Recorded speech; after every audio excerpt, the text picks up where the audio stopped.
Hello, everybody. What's going on? You know who I am. I'm Brian B. That's right, Brian B. What's good, everybody? You see the black, white, and gold on the shirt. That's right. It must be Thursday night. Entertainment back at it again. We coming at you this week, and I'm very excited about this guest that we have on today.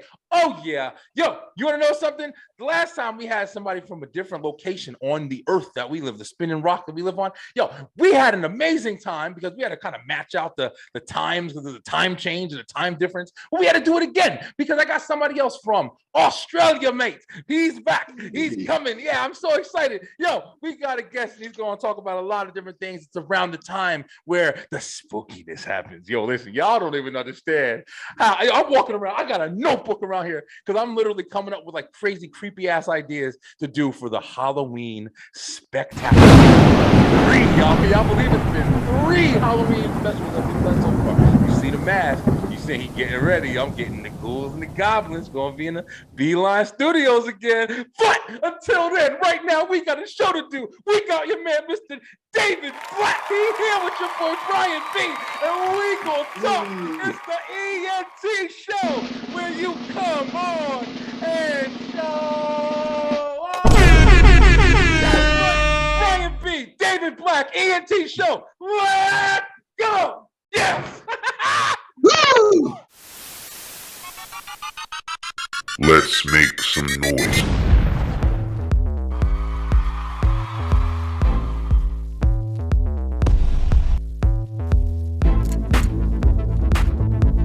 Brian B. Show off, baby. Fight. Tonight. This movie right here. Signed to a local hot label, Big On Records. I'm gonna do it later. Now. It's the Beeline. It's the Beeline. It's the Beeline. E-N-T.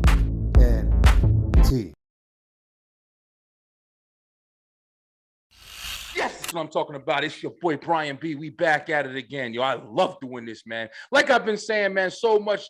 First of all, for anything, always, Dave, I like to thank all the people who are watching, man. I don't care if it's 4 people. I don't care if it's 4 million people.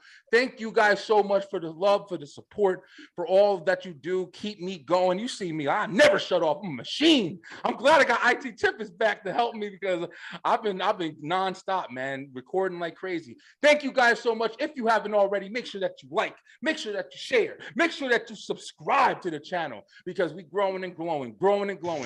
That's right, man. So we got a guest today. You see a screen on the screen, and we're going to talk to him today. I'm very excited. Like I said, he's a very established movie producer in Australia. You know, I got another guest from Australia. He's actually knows Miss Gracie Lou that came on the show and talked to us about, you know, things that she was doing. Amazing. She came on, she sang the opera, which was freaking phenomenal, man. I'm not even like a fan, but I loved it. But so much. So without further ado, I want to introduce to you a man with a long list of, you know, history with stuff that he's doing and great movies. He's got a new movie I still got to check out. We're going to talk about it today. Yo, without further ado, it's your man, Mr. David Black. Everybody, what's good? Yes, let's go. Get that energy going. I love it. What's going on, Dave? G'day from down under. How you doing? Yes, sir. Very nice to meet you. Very nice to meet you, sir. I was just telling you, like, you know, just telling like the Beeline. Yeah, I mean, I actually, David hit me up a long time ago, like a year ago at this point, and we never got connected, man. I didn't even realize, I think when he hit me up originally, I didn't even realize that he was from Australia. So it was real interesting. Like, it's crazy how the world kind of circulates back around because I had Gracie Lou on and him and Gracie Lou actually worked together. And I saw in my inbox, I said, oh, wait, David hit me up a long time ago. So he's back, but he's here now. We're going to talk. He's a very interesting guy doing a lot. And I'm from what I see, my big feel, I love horror, man, horror movies and things of that nature. I am a fan. It's my whole thing. So I'm very excited to get to know you today. Dave, before we get started, go ahead. Tell us about yourself. Tell us who you are, what you represent, what you do, you know, where you're from, everything. Let's get to know David Black. Well, I'm in Melbourne, Australia. I'm on the show because I've got a brand new feature film out called Toxic Alien Zombie Babes from Outer Space. Awesome. Grace Liu is in it. Yes. You can actually watch that on YouTube, but I am getting it out to the TV stations, Awesome. mainly Yeah, I think in America they're called PEG stations, your Mm. community ones. Yeah, Got it, so got a it. handful of the community stations in America have said they'll show it, but I'm still contacting them all.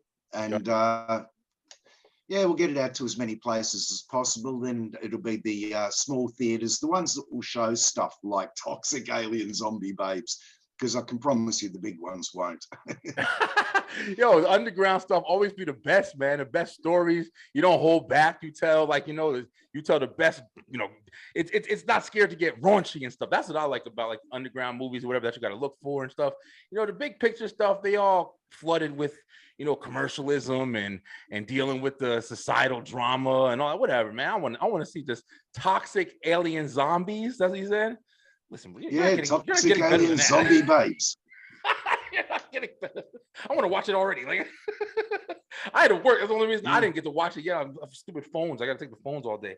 But that sounds awesome, man. So I definitely want to get to know you a little bit more, though. So even though you have that new feature film, that Toxic Alien, listen, we're gonna put a link in the description so you guys can check it out. As you know, Yeah. I always tell everybody when I have like movie producers on, because I'm very proud of it. I was actually in a movie. A guy actually came here and he recorded, and I was able to do a movie that went on Amazon, Into It. It was a great experience because literally it's not like a big blockbuster that you see on the cinematics and you see in the big movie theaters, but it's a movie that like I had fun, I enjoyed it, I saw exactly like where it was going, how a movie was being made, somebody's creation happening. I love the creative process, man. So I respect anybody who's making stuff and putting it out there for people to see and enjoy. I love it. But let's talk about the name first. Let's talk about the name. Let's get there. So where'd you get that name from, man? That's hard to explain because we did this as a lockdown film, but it doesn't look like a lockdown film. Most of those films were just done with Zoom. This was done with proper cameras, proper crews. Yeah. I just remember when the lockdown was starting, we had this short film to do. And I don't know if anybody else in the world realizes this, but Melbourne was the most locked down city in the whole world. For most of the 2 years, we weren't really allowed outside the door except for an hour for going shopping or, you're allowed to exercise and take your dog for a walk. And when that would loosen, there would still be these massive restrictions. So most of the 2 years, it was impossible to make a film. But on the lead up to it, first in came the restrictions. And I had this film that was to be done called Clink, Clunk, Clonk. And basically the first restriction came in and said you could only have 5 on a set. So I said, my God, how do we do that? So first thing, I decided, I spoke to Gerardo and I said, well, let's get rid of the sound engineer. I'll do it as spoken word. So I'll read the poem and I'll actually get you the poem. So no sound engineer. Then the restrictions came in worse and I said, well, we could get rid of the makeup artist, right? And I'll do the makeup. Then the restrictions came in and you're only allowed outside your front door for 1 hour. And I said, Gerardo, the film can't be done. And we talked about it and we came up with different ideas of how you could make a film and still not have it look like a Zoom film. Got it. And different ideas like using green screen, etc. So we got Clink, Clunk, Clonk out and it doesn't look like a lockdown film. Gerardo filmed himself and he just kept filming himself multiple times. When I did the voiceover, I got the iPhone and filmed myself like this and I had vampire fangs in. And it's like Big Brother comes up on the screen and is talking away, no matter where Gerardo goes, listen, you don't know it's Gerardo because he's got a mask on. No matter where he goes, the mouth and the Big Brother thing came up. And I said to him, we just managed to get a film out that looks like, that is up to standard internationally, and it doesn't look like a Zoom lockdown film. Do you think we could actually do a feature? And he said yes. So awesome, yeah. I basically had to come up with an idea and start scripting it and finding people around the world that could film.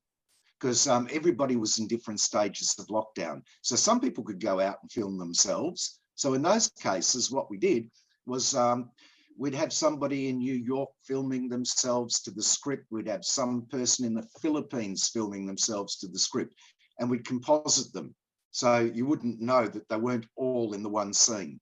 Wow, that's creative and crazy, man. Yo, that's what I'm talking about. Like, and I listen, talking to somebody, like I said, who's been on an actual film set and seeing how difficult it is to work with people while they're there, or get people there to be at that, to work with people in different areas successfully. Yeah, that's an accomplishment, man. Much congrats to you. Well, It's not great. Everything came through.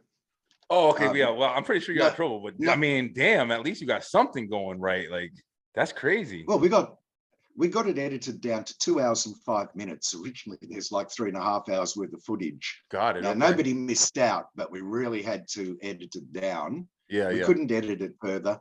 A lot of the critics said to us, "Oh, I think you should have cut it down shorter." Now, our choices were cut it down shorter and have number of people lose out. And you know what it's like to lose your work, especially when the work's good. For real. So I didn't want to disappoint anybody.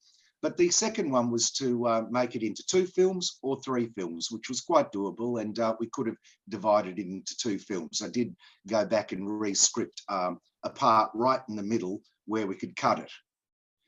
But we've gone with it the way it is. I like it. Yeah. One of my ideas with that was I was looking back at, I don't even know if you've heard of it, but a 1972 movie called The Groove Tube. Oh, no, I haven't heard of that. Groove Tube. Oh, sounds like a 1970 movie. Sounds like a movie. If you're into films that are schlocky, it's hard to believe when I look back that The Groove Tube was allowed to come out in 1972. What is it, like like a grindhouse kind of film? Oh, God, yeah. Not necessarily full of gore. Yeah. But there is full frontal nudity. There's a puppet that's made from a man's dick and balls. You know that. I gotta watch it now. What they did with the Groove Tube was they took all of these sort of TV shows and things that were going on at the time, and commercials, and they did them as comedy skits. And they just put the whole thing together as an anthology. And I said, we could do that, but I can actually join those together. Got it. Okay. I can actually turn that into a storyline. So I came up with the idea of an alien invasion because everything else went wrong during the lockdown. And like the Groove Tube, we hit different things that were happening at the time. So murder hornets came up, bang, we had murder hornets in there. So okay. In a way, when we look back at this in, say, 10 years' time, people will say, oh, God, I remember that. Yes, oh, I remember that. So we had somebody imitating Greta Thunberg in there.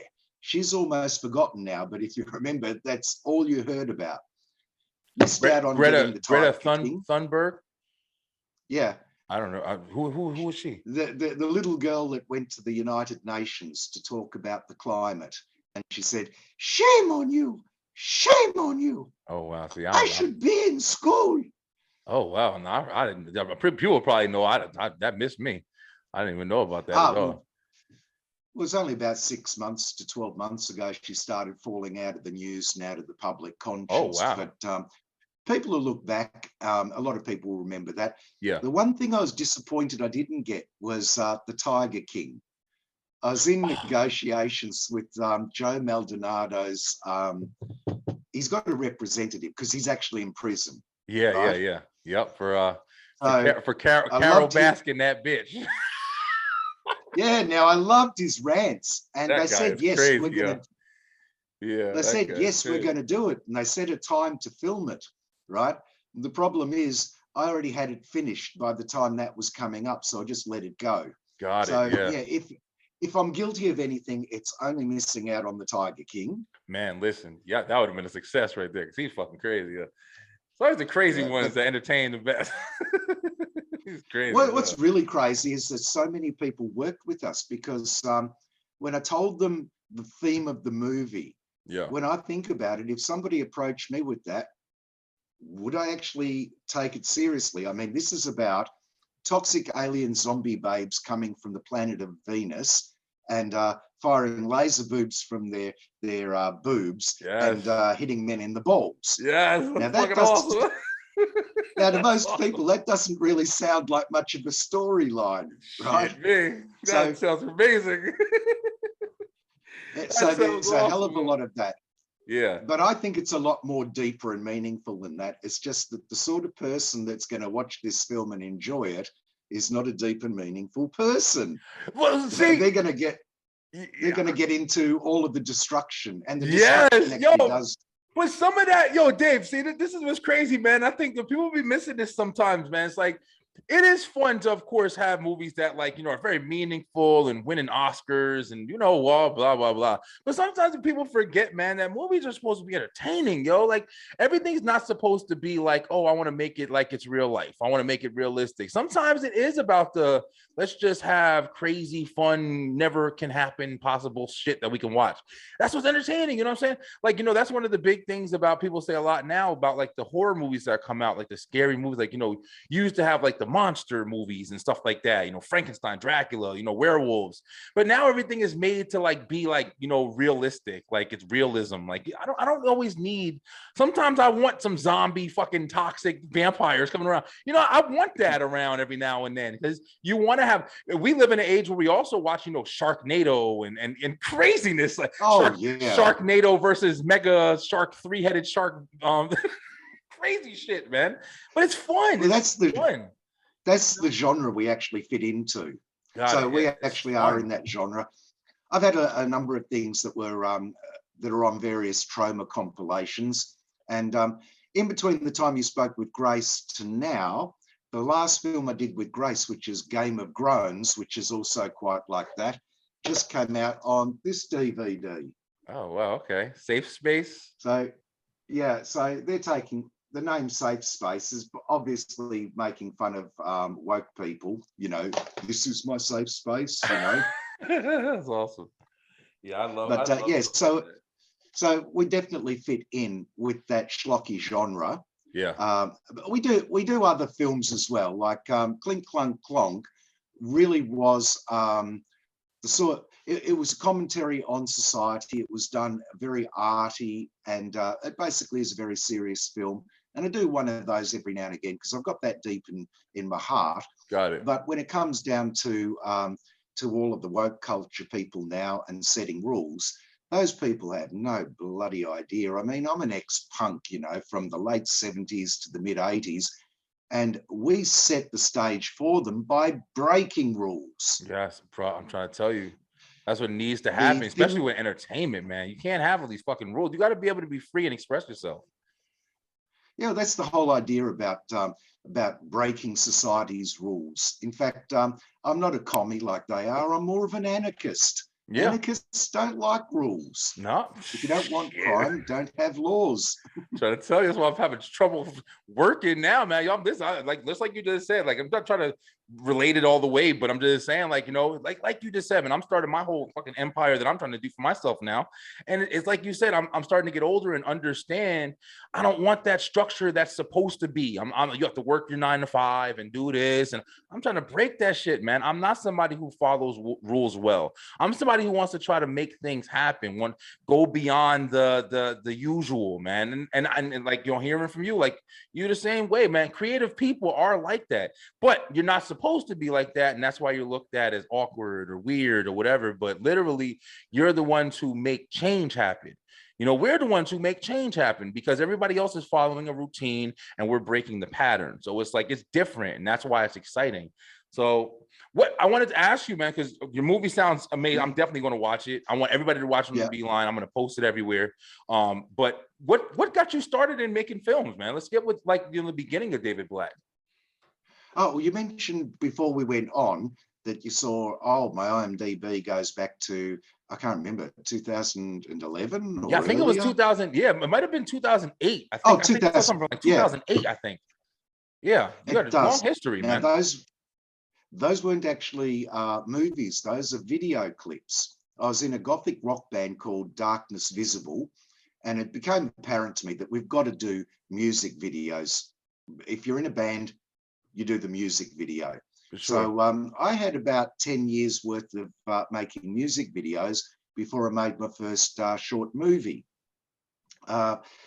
In fact, it's really weird that I was doing all of that and had no idea about the local indie film industry. The odd person might have mentioned something, but they didn't sit down and explain anything. So my head was more into being in a band, and we were, oh boy, our band really was something else. The stage just used to be totally destroyed by the end of a gig. Got it. Okay. Yeah, we were a theatrical gothic rock band. So we had a lot of props, a lot of costumes, and we went wild. And with my first movies, I was just using a lot of the props from the band, because the band wasn't playing live anymore because I'd had cancer and that all finished up. So I'd just basically been recording in the studio, then going off and doing music videos. Got it. Okay. So yeah, I can send you some pics of the band, but they can't be. I'd have to do it, I think, by email, because you'd lose your Facebook account just putting those For pictures real? in a message. I love that. Oh, Hard good, shit, yeah. No, we were just crazy. We had chainsaws and fake blood and all sorts That's of crap. fucking awesome, So, man. yeah, we made Marilyn Manson look like a Boy Scout. So the band was, I was getting older, the band was too wild to keep going, because whereas I've gone to see a lot of really great shows that also have similar impact, and the people are very talented, Yeah. unfortunately the people that used to come through the band were the real deal. So yeah, it was bound to always be rocky and be falling apart, and I really wanted to perform, Yeah. not be in a constant drama with worries of everything. I mean, you couldn't even get home from a gig at 3 a.m. because maybe the guitarist of the time, we went through a lot of different people, maybe the guitarist would decide, oh, I'm going to speed, and maybe the keyboardist in there, and she'll decide, I'm going to go topless and hang out the car, which actually did happen. So Sounds like it fun, was just, man. it was a 10-year roller coaster of, boy, I wish I had never done that. Yeah. But I bet now, looking and- back on it, you're like, oh man, this is fucking this was great. No, then, you know how parents like to tell their kids stories to pretend like they're really cool, Yeah. and they want to shock their kids and pretend they're outrageous. I wouldn't even tell these stories to anybody, you know what I mean? Yeah. I don't want yeah. to knock on the door from the cops, It's crazy, and man. I don't want to encourage people to be that crazy. Yeah. But I do believe you have to be fearless in life. You were saying it before, you're an artist, you got to break all the barriers down. Yeah. And when we look at things that are in the mainstream now, in their day when they came out, they're outrageous. I mean, I was watching a video clip of Kiss with the Melbourne Symphony Orchestra. That's okay. about as straight as you come. Yeah. But I remember when I went to see Kiss, I think it was like 1979 or something like that, that big protests in the street. We had a big Christian group that said it's kids in Satan's service. Yeah. Now, the guys in Kiss are really, really talented, and it's a great show. A lot of fake blood and fireworks, everything. But in their day, people weren't appreciating that this is really good music. These people are very talented. Rocky Horror, like 10 years before that, boy, that was heavy in its day. Nowadays, they'd show it on commercial TV. For real. Make TV shows about it. Yeah.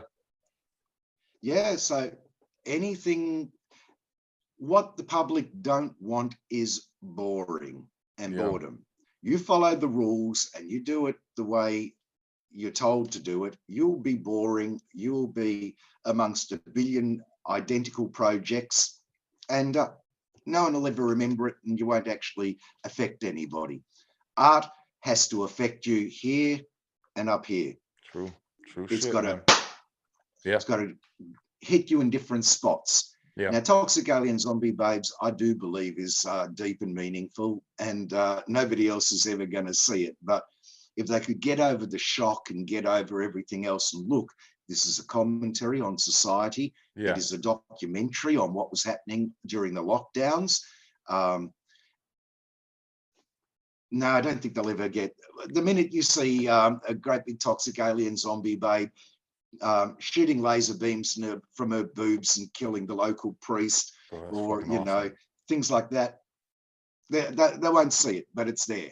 Yo, listen. I mean, most people probably haven't read the Bible, and I mean actually read it, not watch a movie about it. It's very short, but the stories in there, my God, the people in those days. I mean, you've got in one case, I think it was King Saul arguing with the high priest because he's taken captured a king. Yeah. So how does the high priest win his conversation? He takes King Saul's sword and hews the guy to little pieces until it's just minced meat on the ground. And King Saul's just there and says, oh, that is schlock movie material. And the Bible is chock full of it. And yet it's the good book, the book that everybody says you should be like in the Bible. Geez, you wouldn't last 5 minutes on the street acting like that without being locked up. They would have helicopters overhead, have the block, sealed off with police cars. Yeah, you can't act like they do in the Bible. No, man, nah, man. And that's the reason we can't act like we do in movies either. That's the reason why having the ability to watch something where you can't have, realism, where you can't be, oh yeah, I can relate to that, and I can be, that's a good message here. Fuck the message, man. Sometimes you just want to watch it to be. I want to watch a movie where lasers are shooting at the titties and murdering people for stupid reasons, so I can sit back, eat my popcorn, and say, and laugh and say, yo, and call all my friends like, listen, you gotta watch this fucking movie. They got titties shooting lasers. It's the greatest thing on the planet. I love shit like that, yo. I love stuff like that. It's a schlock comedy. I love stuff like that, man. But that's just like you're saying, like comedy now, like some of the best comedy, and I don't know if it's just my twisted brain and me and my friends and how we've always been, man. Some of the best comedy for us is always the meant comedy, like comedy that's not supposed to be comedy. So when somebody falls and hits their head, and you watch, you're like, oh, that's fucking funny. That's the old slapstick. Yeah, slapstick and all that stuff. Yeah, I love stuff like that, man. I like the non-meant comedy, like stuff that's not supposed to be funny. So if I'm watching something, I'm gonna be laughing. I'm the one that's laughing in the background when somebody fell. Oh, I really just miss my dog, and I don't want to see him go anymore. And I'm over here like, oh, this fucking lady is crazy. But I'm an asshole, so I don't know if that's everybody, but yeah, it sounds. I think we all are. We all are. We're under so much pressure for how we're going to present ourselves and what we're going to do. And because we've got the internet and most people are on it all of the time. I mean, I hop on the tram and half the tram, they're all on their mobile phones. Well, they're not making phone calls. They're scrolling through. So this pressure on how you're supposed to be, I think it just inside reaches boiling point and people just want something like that to go, ah! Yeah. Let loose, man. Isn't that crazy about like, one of the most crazy movies of the last, like what, 10, 20 years, maybe at this point, has been, to me, The Purge.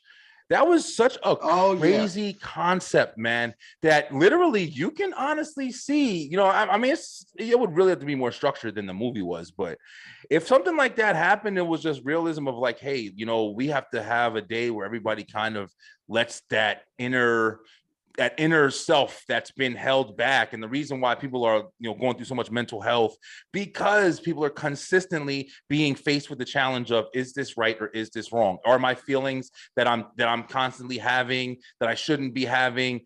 Do I need to release this in some type of way? And then they say, hey, listen, one night, that's it. Go do whatever the hell you want, your wildest desires, and have it all experienced. And when I saw that movie and I'm sitting there watching it, I'm like, yo, this is fucking crazy, because you can relate to it in a way. Like you're saying about, zombie alien babes. It's a message. You think some people might not get it, but some people will see things differently, even in the comedies and shit, even stand-up comedy. You get certain things differently because of how it's delivered.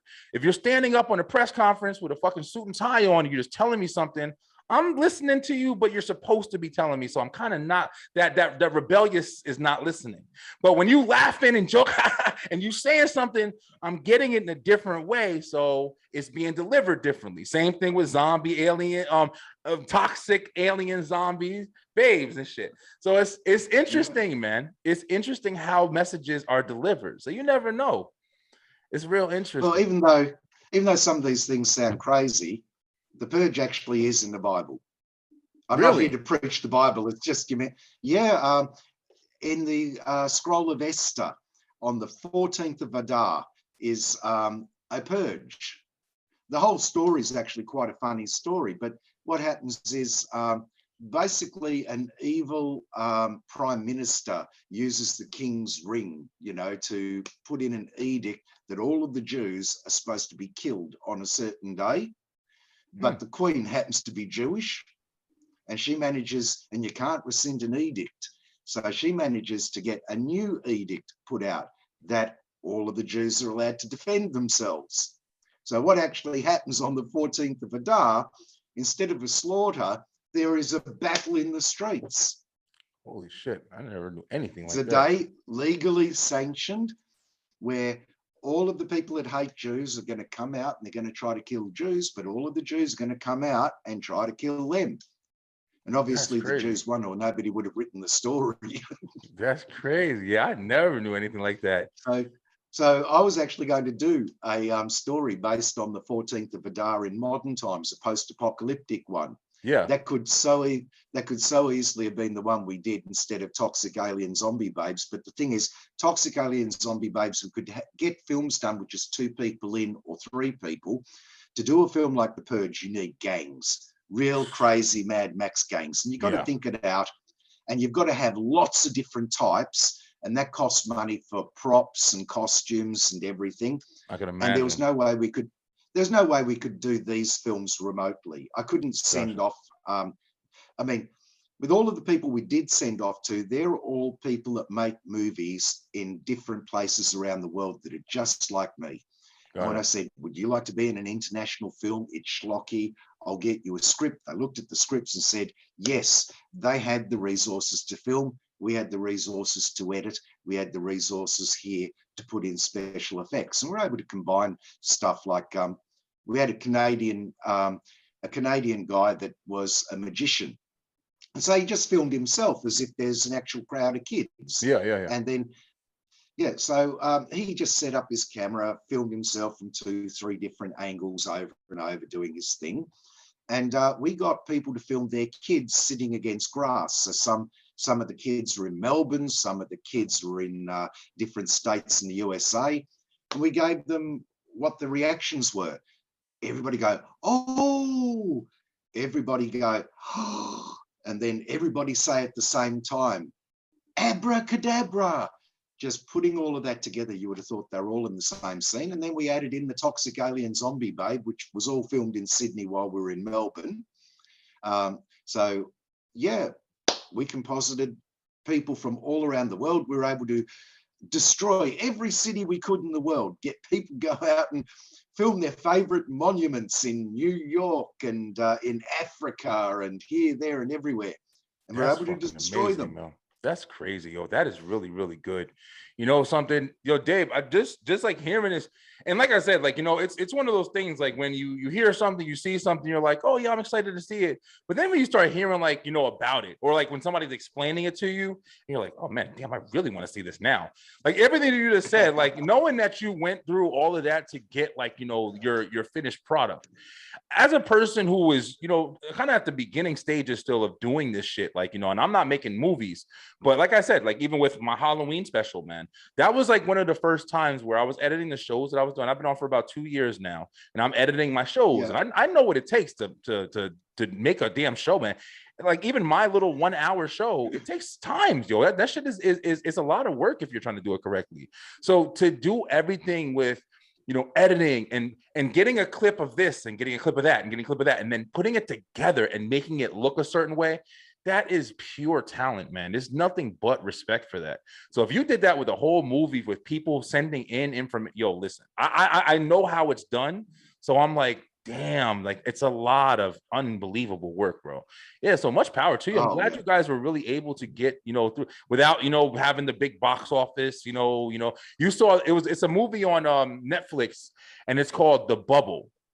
And I don't know if you saw it, but it was not yet. No. Yeah, I couldn't really get into it. I don't think we finished it. Me and my an IT tip, my girlfriend were watching it, and it's about like them making a movie around COVID and all this. It's like a comedy, but it's like what happens. Like you got to be separated. You got the bubble. You got the people that come and spray you with the shit or whatever, and it was just like comedic. But at the same time, it's realistic because that's what was happening when COVID shit was happening. So the people that were making stuff happen, the big box office, people who got money and shit like that or whatever, who just endless supplies, they can make stuff happen. But people who are creative and having to really figure out how to make things happen, like in your case, to make your movie, to have that idea, like I said, to have that idea and have to work with all these different people. Of course, some shit's going to fall through, but to get a successful product afterwards that doesn't look like it was recorded that way, it's fucking amazing. It's amazing, like literally.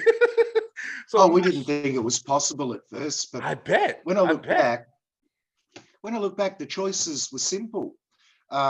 You either try to do something or you do nothing. Now, a lot of people did absolutely nothing during the lockdowns. Yeah. They just said, can't do it, right? Yep, exactly. So for us to do what we did, I was working around the clock. So I can imagine. Yeah, because you have to contact all of these people. You have to get them their scripts. You got to write them, get them, even just before it got released, letting everybody know that was in the film, that it's coming out and here's the link, all of that sort of thing. That was very difficult too, because although everyone was in groups on Facebook to be messaged, and usually 3 to 10 in a group, it was about 40 messages. And Facebook will lock your account if you just go message. Trust me, I know. So that was like after work, 6 nights of praying that I didn't get the account locked. And constantly messaging everybody just to tell them, here is the link. This will be live in a week. So the tiniest thing was the hardest thing. It's crazy, man. Maybe. Yeah, I wasn't actually prepared for that because I didn't know that there was like 40 different message groups. Yeah. Every single thing was time consuming, and I'm glad it got out. Yeah. Much power to you, bro. I'm telling you right now. Like I said, I'm somebody who, like, even with the podcast stuff, like you said, a lot of people did nothing. I had this idea to do this show back in 2010, before my son was born. And it wasn't exactly this show, but it was literally just an idea to do a show, and it was called The Beeline. I had all that stuff. I started a Facebook page on it and everything, but I never did it. And then the lockdown shit happened, and I kind of just looked around and I was like, well, listen, we ain't doing too much. I'm going to do the show. And I started it, and it was real basic. And like I said, like everything you're saying right now is just understanding, some people just, get their phone and they just put it and they just do it and they just put it somewhere. But I literally go through, like you said, like I send messages. Literally, I got a fucking calendar app on my phone. I'm scheduling appointments. I had an appointment before you that he didn't text me, and I said, oh, sorry, reschedule. Like, I constantly have been doing this more than ever now, because I'm making it a whole business now. But I know how hard this shit is to do. So that's why anybody doing things like this, or anybody who's doing anything, I respect it on such a different level because I can understand it now. So it is incredible, man, as creators, man, as and you've been somebody who's been doing it for so long in the business and stuff like that. It's nothing but, remarkable. Because it's a lot of talent, it's a lot of time, it's a lot of energy, and it's not promised too. I think that's one of the biggest things. You don't know if something, you're going to do all that work and one thing can jack something up. Like you said, locking the account, and now you're a whole day or weeks behind because you had to do something that day and it didn't get done. It's crazy, man. It's definitely a skill. Definitely a skill. I've been doing this type of thing since I was 17, and I'm 58 now. So yeah, you're 58. Yeah. At 17. Okay, I didn't know. I never would have guessed. So I'm sorry to cut you off, but I never would have guessed 58. You look good for your age, man. Keep eating what you eating. Keep doing good. I think people have expectations that when you're 58, you're supposed to be sensible. Got it. But Yeah, 17, I was in a punk rock band. It was called Thrush. And before you do a gig, you had to go on to all of the local radio stations that would have you on. Now, they're not the big commercial ones, they're the community ones. You go to the local paper and say, oh, the paper that's local to the area you're going to do a gig in. And back then, you'd get some artwork made up, get A4 flyers, and you'd go out to that area and you'd spend 5 nights with sticky tape and A4 posters and pole post all of the polls. Exactly. Yep. That sort of promotional work is still today, except nowadays you're sending off stuff, posting to groups and trying to get out your message electronically. Exactly. You go into podcasts and you get blog articles written. Yeah. It's still the same thing. When I hop off of here, I've still got Toxic Alien Zombie Babes to get out to. This is cut and paste via email to about 200 more community TV stations in the USA. Now that's actually going to take me days. Yeah. You know, Yeah, I can imagine. Yeah. I've got getting the database of all of those together. I got that together like 2-3 years ago, and have used it many times. So I know how long it takes. And I know that you send messages to 20 TV stations, you only get 1 reply back. Yeah. But you got to do it. You know what I'm saying? That's why I said, even when we started the show today, I don't care if I'm talking to 4 people or I don't care if I'm talking to 4 million. Like, you got to do it. You got to keep going like you're talking to 1 trillion. So you got to just keep doing it, because potentially it could be either way. You may do all of that and it just gets, no, you might get denied from every single one. But if you didn't do it like you were going to get accepted to every single one, then it's not a possibility, at least. So I do understand. I reckon there's always one that says yes. Always. Seriously. Always. Me too. It's I just feel the same way. Yeah, me too. Yeah, I feel just the as same you're way. ready, just as you're ready to give up, something always comes out of the blue. It does. So yeah, basically you could summarize it by saying, if you do nothing, nothing will happen. Yeah. So you better do something. Yeah. And true. with the amount of, when you see the finished product, it's like an iceberg. You got 10% above the water, 90% underneath. And it's for your pre-production and your production, and then your promotion. And people are just seeing the end product. That's awesome, man. Yeah, it's hard work. So yeah, you getting back to the old band, you do have to have a great product, but you can't actually be crazy for real, or you'll never do all of that work. Yeah. That band had to come to an end. I don't know why I dragged a dead horse around for 10 years, but it was too crazy.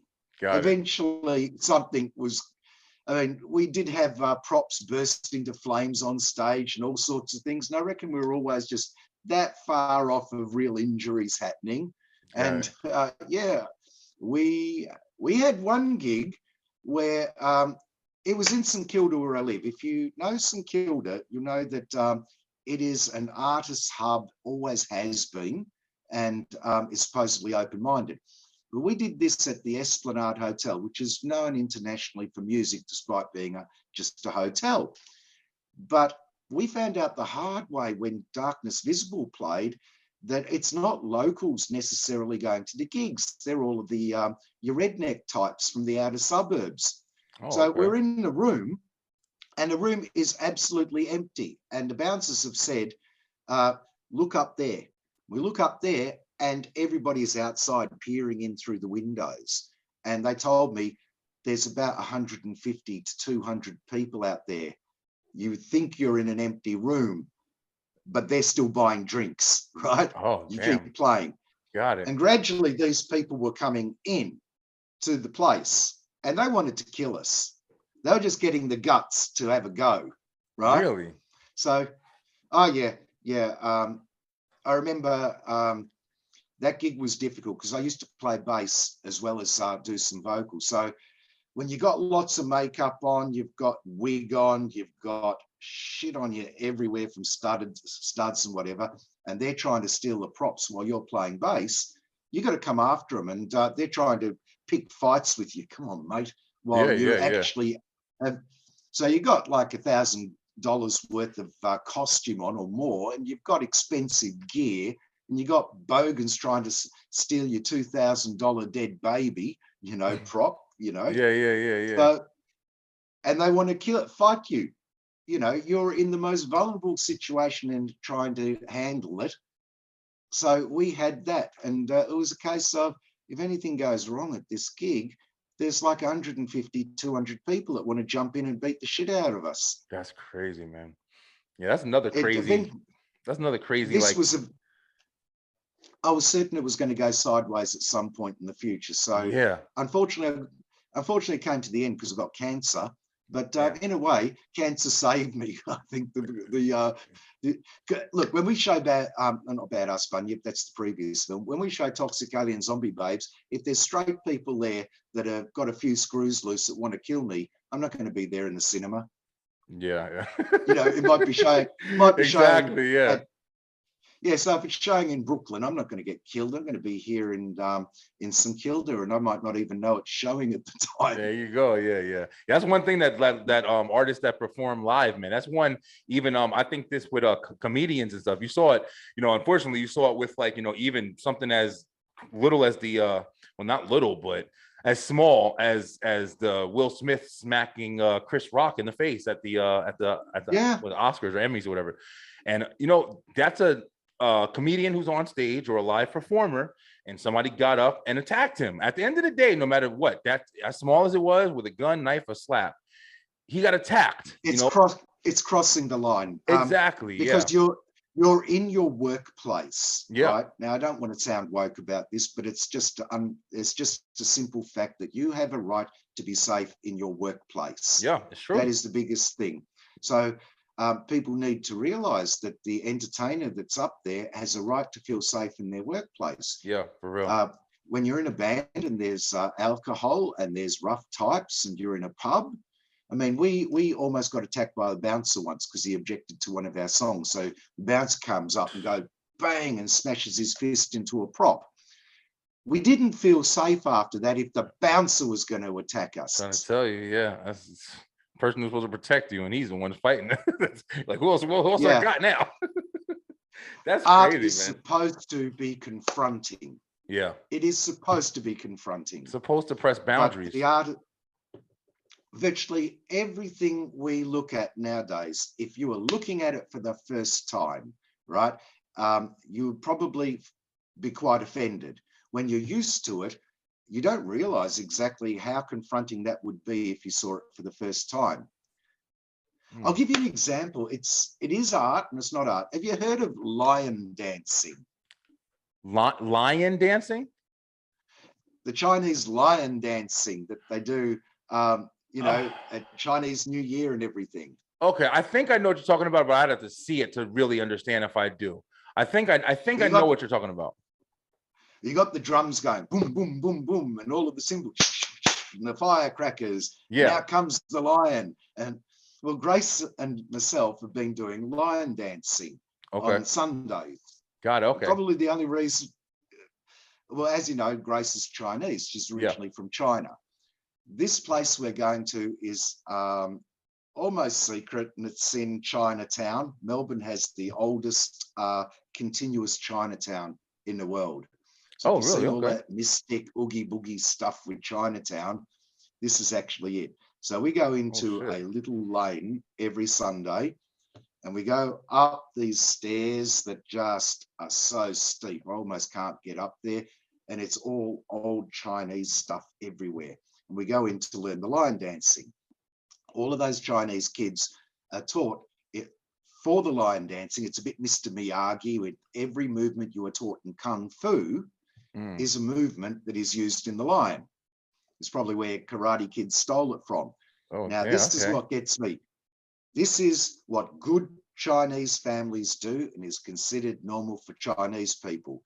When they're teaching the Kung Fu, the kids have got all of those weapons that they put weapons in the hands of little kids, and they've got swords, and they've got great big spears with these nasty looking ends like a guando. They've got everything, and they're like, and I looked at Grace and she still doesn't get it because it's absolutely normal to her, just like most of the straight stuff is in our society is normal to straight people. Got it. Okay. Yeah. I said, do do you know how crazy that is, that you've got little kids with razor sharp weapons? Would you even allow your child to be jumping up and doing a triple somersault with one of these in their hands and going, wah! That's And crazy as hell. this is normal. Yeah, yeah. Now, before anyone says anything about Chinese people, I'd like to point out in Western countries, we have acrobatics. Now, Yeah. you see little kids, they run, they jump, they do a triple jump and they land on their feet. That's dangerous. They could land on their head and break their necks. Very much is. Yeah. It's always strange when you see something for the first time, and if it's good, it is going to be confronting. It is going to whack you in the face. Yeah. Very good analogy, actually. Yeah, you're absolutely right. Yeah, it's exactly like But- that. You're scared of what you're Yeah, not but- used to, man. You're scared of what's not common to you. That's yeah, it's good analogy. It's very true. I'd be Have a look like, at those.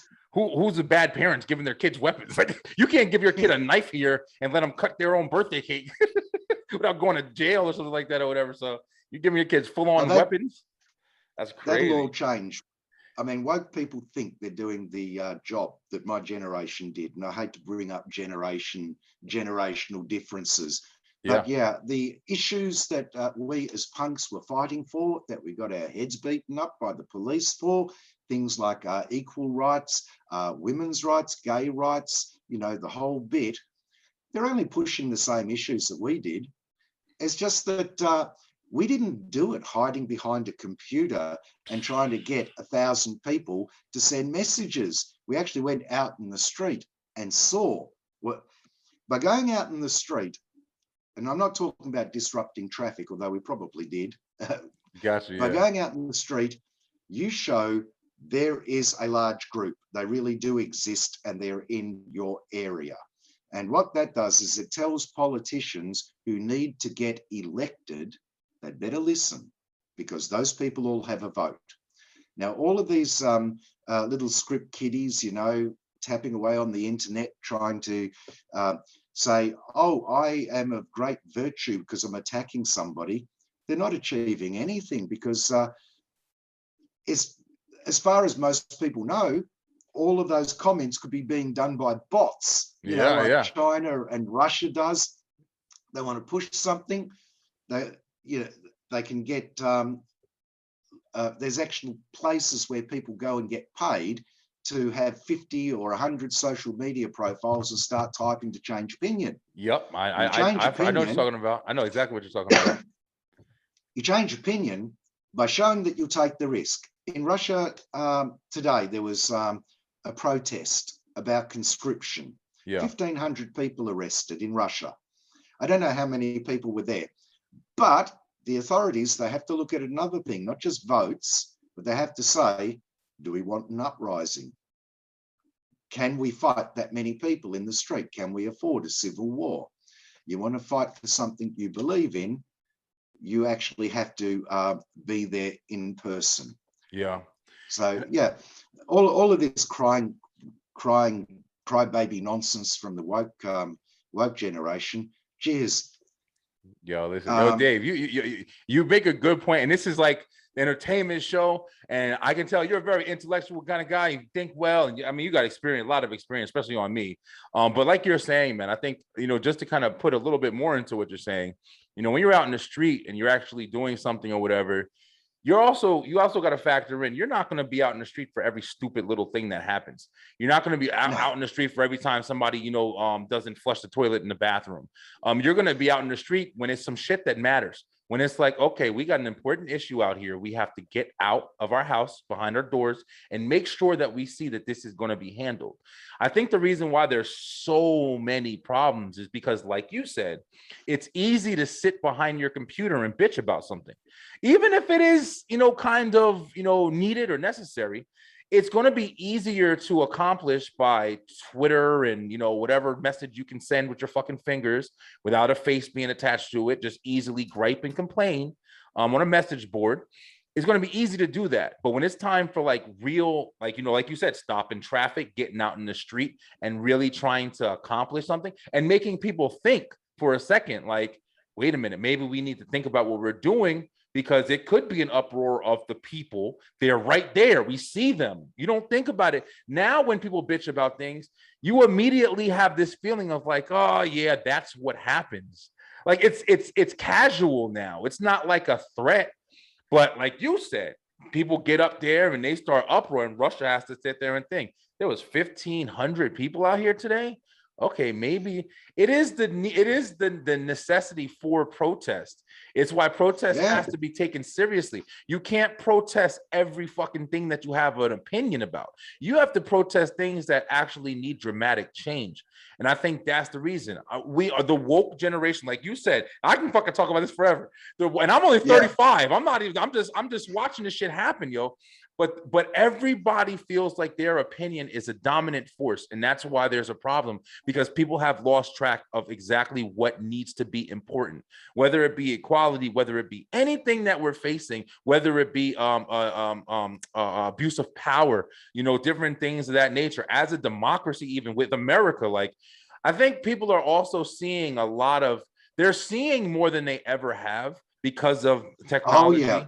You know, we're seeing shit that we've heard stuff before. We've had TV channels and stuff like that. But now you consistently see videos of almost everything on the fucking planet from everywhere. So now you know about stuff more. So you have more things to have opinions on. And that's only going to just open up echo chambers. And, you know, it's a lot, man. I mean, I didn't even think we were going to talk about this, but this is great conversation. But I love this. It actually is connected. Yeah. It's connected. It might not sound like it, but because we're talking about black humor, schlock humor, offending people.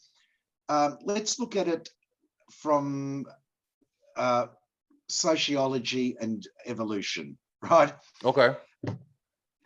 When you are 0 to 12 years old, you're learning about the world, and it's like we're programmed to actually be quite conservative. Your 12-year-old is going to repeat everything that they're told as if it's a fact. But this thing comes along called adolescence.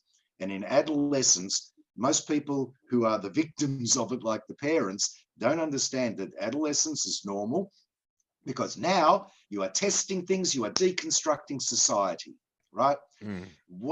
When they say that my humor is adolescent, it is. What I'm doing is when I shock you, you are supposed to, instead of react with violence and resist, you are supposed to stop and think. The adolescent kid is saying, look, I always got told that Mafuni was the great god and does great. And if I'm good, I will be rewarded. But I was good, and this bad thing happened to me that is wrong. So now I'm questioning Mafuni. I made that one up. So the kid becomes a rebel. They're being pushed about, believe in Mafuni or you will be punished. And the kid is rebelling against it.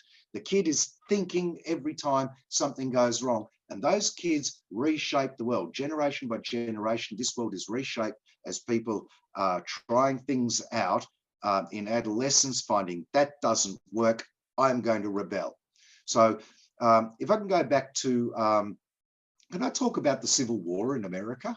Sure, you talk about whatever you want, man. This is the beeline, straight to the point. Don't sugarcoat. Say whatever you feel, man. Okay, Civil War in America. The South said our economy is going to be destroyed if we get rid of slavery. The average person nowadays is going to think, slavery? What the hell was that? They're not going to justify it. Not a normal person anyway. Yeah.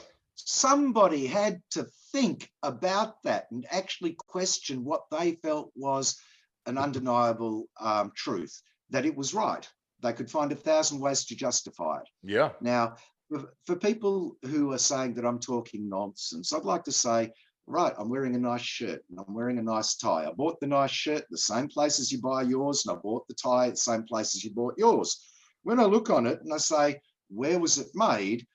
Unfortunately, it's made in sweatshops. What are those people? They're slaves.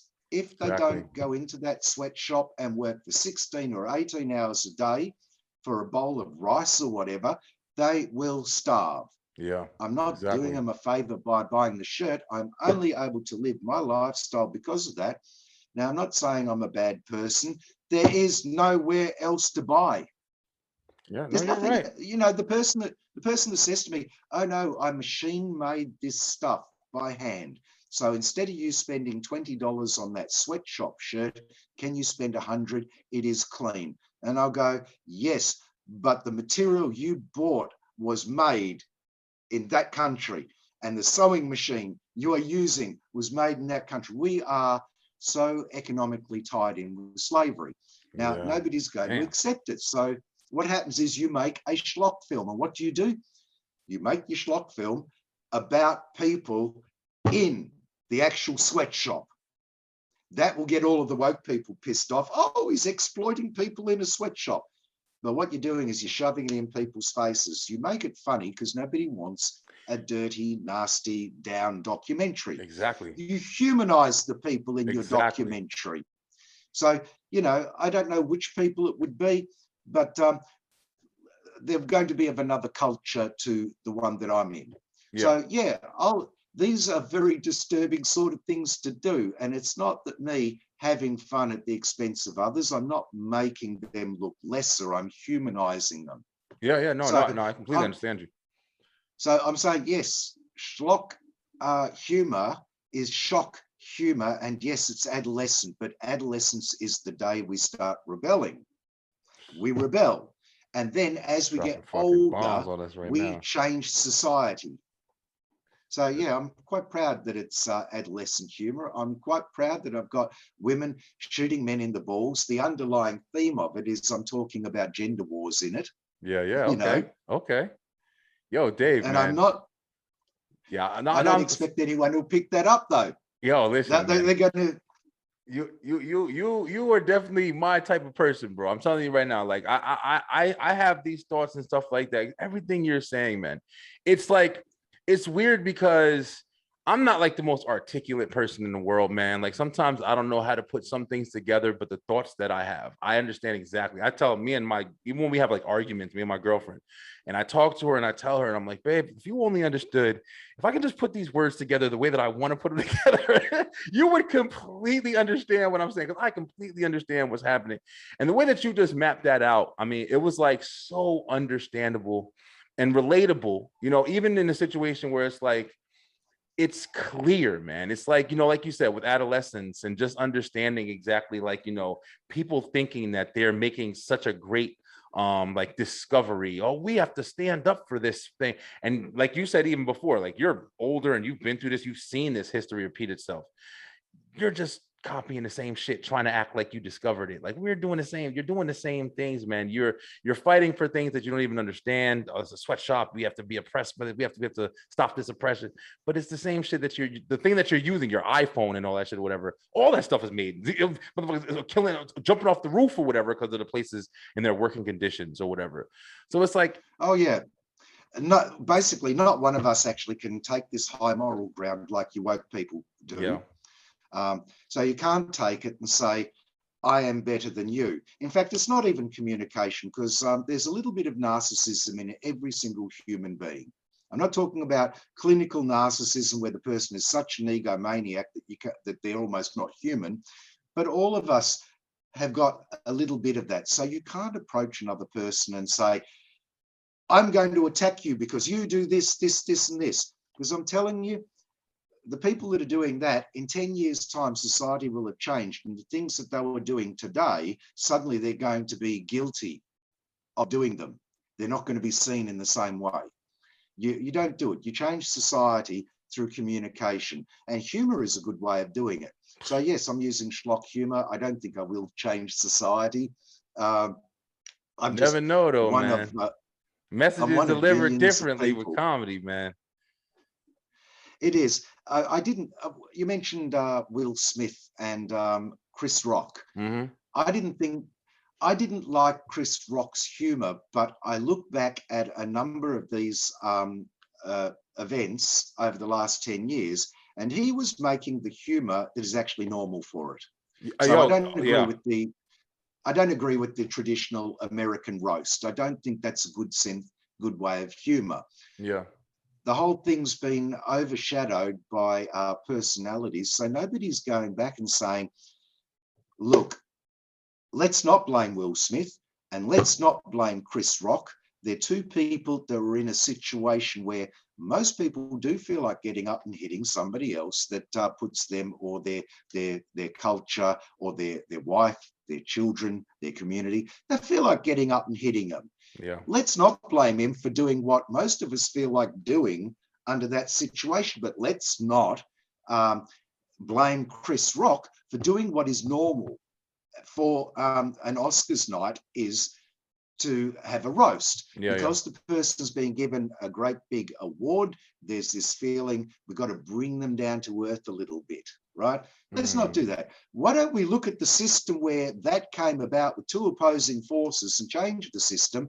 Because I can promise you, you can make a hell of a lot of funny jokes without putting anybody down. In a harm's way. Yeah, man. Yeah, that's a really good, interesting way of looking at it. Yeah. You go back far enough, and jokes that were racist were considered okay.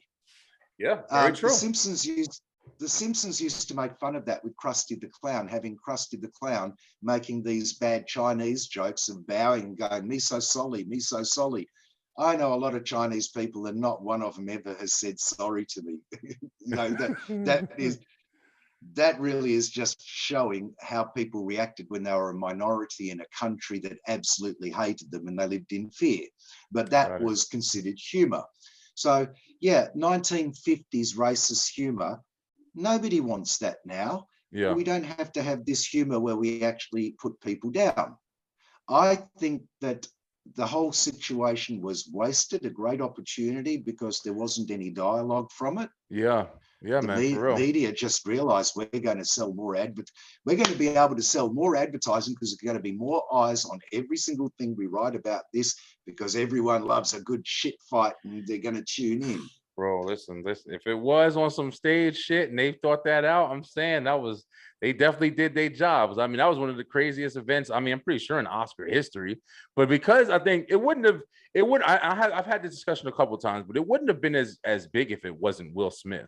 Will Smith is like, he's one of the most beloved actors in America, like if not the world. Like he's one of the most known, he's one of the most loved characters. But for him to do that, like, instantly people turned on him. And Chris Rock is always they want to tear him down. That's absolutely normal. People get jealous and they see somebody that looks like they got everything going for them and they want to tear them down. But you know what? If you were having an argument with somebody or you're just sitting and somebody just got you on the wrong moment and you slapped them, is it the end of the world? I mean, for God's sakes, no, we're not supposed to hit people, but it was just a slap. You know what I mean? We need to look at what brought that about. You've got to look at also, look at how Johnny Depp on what I believe are false accusations almost lost his career. Then he wins his case and he's back on top again.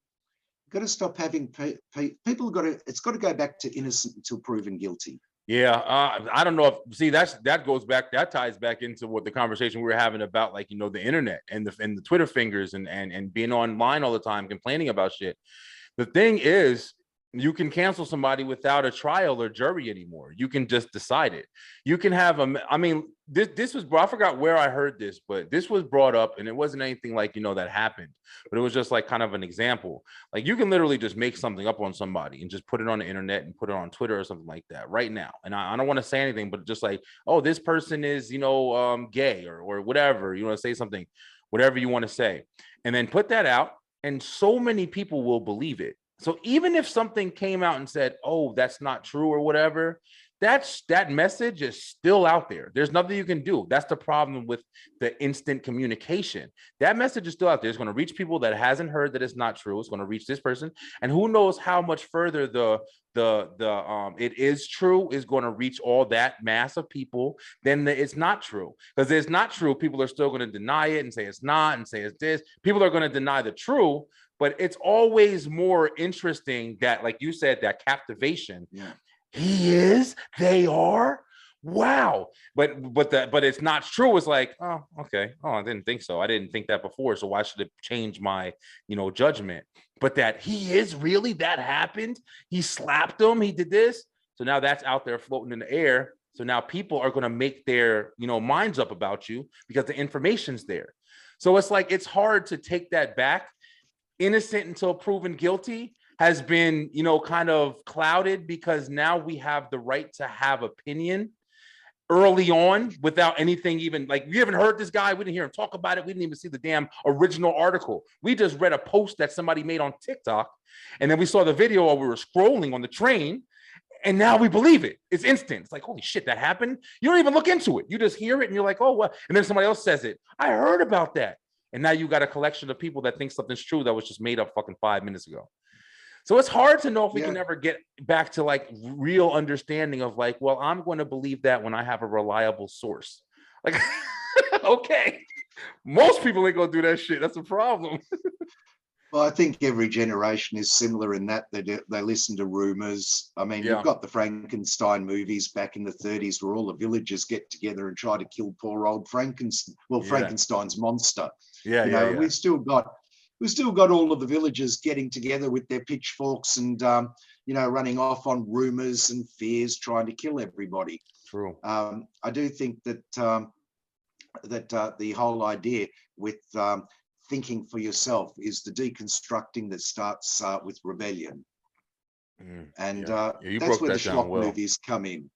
But if somebody can't advance that far, as long as they like laser beams from the tits and our zombie kills people with farts too, you know. I'm about to watch that shit right now. I'm about to watch it with Tiff. She ain't gonna watch it with me, but I'm about to watch that shit. Yo, Dave, listen, man. I am so glad that you came on the show. We finally got to do this. Amazing person, bro. Like, I'm so much respect for you. Thank you for having me on. No problem, man. I mean, anytime. Please come back on. I would love to, like I said, I hope you like my Halloween special, man. I'm about to put it out. It's going to be amazing. I'll watch it. Yes, please, man. Give me tips, give me props. If you ever need anybody for a movie, I'm gonna send a part info. I'm down all day. But it's been great, yo. Much respect for you. Keep going. You look great for your age, everything, man. You'll keep going. You're a great personality. You even got me like, I really enjoyed this. I don't stay too quiet for most of these podcasts. You have me sitting back listening a lot in this one, so you did really good. But hey, Beeline, you see, he's a really great guy, man. Check him out, Mr. David Black. He's got multiple movies. Dave, tell him where we can find like a lot of your stuff and a lot of your things. You got anything like Amazon or anything? I've got a YouTube channel. So definitely go to the YouTube channel, check out everything, because with the internet, you never know when they're going to take it offline. You never know when you're going to lose your YouTube channel. I can promise you people do send in complaints, and it's like Facebook. Everything social media is built on a house of cards. So enjoy the room while it exists. So I'll get you that link. You let them have it. Please. And I just suggest to everybody, watch them while you can. True. Thank you so much, man. I'm bound to offend somebody in the near future and lose it all. Let it happen, man. Yo, as long as I got to experience you, like you said, bro, like even this podcast right now, like I enjoy just listening to everything you said. I mean, you brought up some really good points and similar like points to how I feel and think about stuff. Like I said, I've been having this conversation, not to draw it back too much, but I've been having this conversation with my girlfriend, IT Tiff, and she literally, like when I tell her how I experience things, and I'm like, yo, I gain a lot from comedy, stand-up comedy. I mean, I gain a lot from comedy. And it's because the message is delivered in a way where it's easy to reciprocate. It's easy to understand. So it's like, I get it and I can take it. You know what I'm saying? It's like when somebody sings to you, you know what I'm saying? Like, and they're singing to a message that may not be easy to hear, but they're singing it. So it feels a little better. Okay. But if they came to you sternly and directly, you'd be like, I'm mortified. But now it's like, oh, okay, well, that was kind of nice at least. So it's like, it's interesting, your perspective. It broke it down in an even more way. And I hope a lot of you guys really listen to it. Dave, definitely, you got a brain in your head, man. It's very creative. I really enjoy it. I can't wait to watch this movie now. This is my shit. Like, I love titties, lasers, and the farts killing. Oh, I don't want to watch anything if it's not like stuff like that. I'm tired of watching these movies that's trying to just speak a message, man. Entertain me, damn it. I want to be entertained. This is the entertainment show. Yo, guys, we didn't show off today, but listen, we haven't been showing up. We've had some really great guests. We had a comedian on last week, and now we got Mr. David Black. Yo, I am so happy. Thank you guys so much. Thanks for sticking in. It's October, baby. It is October, and we are starting to get to the Halloween, the holidays. I love the fucking holidays, man. It is so great. Hey, Dave, thank you so much Yes. once again from Australia, man. He's from Australia. It's like morning time for him. It's like 12 o'clock at night for me. I'm about to go to sleep and everything. Yo, Dave, thank you so much for coming on once again. Please come on whenever you would like. If you got anything new coming out, I'd love to post them and put all your content in the bottom here. You and Gracie, Grace been saying she wants to come back on with you. I would love to have you guys on. Maybe we could do like a movie review thing, or talk about different movies coming out and whatever you like, man. Especially for the horror, especially for Halloween. I know you guys Well, like stuff like Gracie that. does have something, if you want her in the near future. Yeah. She is now a horror hostess like you have never seen, called Dayoshi Cuckoo. Oh, and okay. she's been putting some stuff together for Chop Block TV. Oh, okay. So Congratulations. so this horror hostess stuff, maybe it ties in with your Halloween. Listen, I'll tell We you can right get now. you some footage. That'd We'll be get you some awesome. footage. I'll listen, and I'll definitely put it on the Halloween thing. Guys, I'm going to have the date and everything like that. I just figured out like when I'm going to be recording and when I'm going to be setting everything up. But I'm always going to put it out a little bit before Halloween. I want to make sure you guys get a chance to enjoy it. I'm telling you, I'm really going to be working hard on this episode. It's going to be the best one yet. I can guarantee that. The best one yet. Dave, thank you so much once again, man. Hey, Beeline, this is the Beeline ENT. In case you forgot, it's the place where you come on and show off. That's right. I love you guys so much. Thank you for watching. Good night.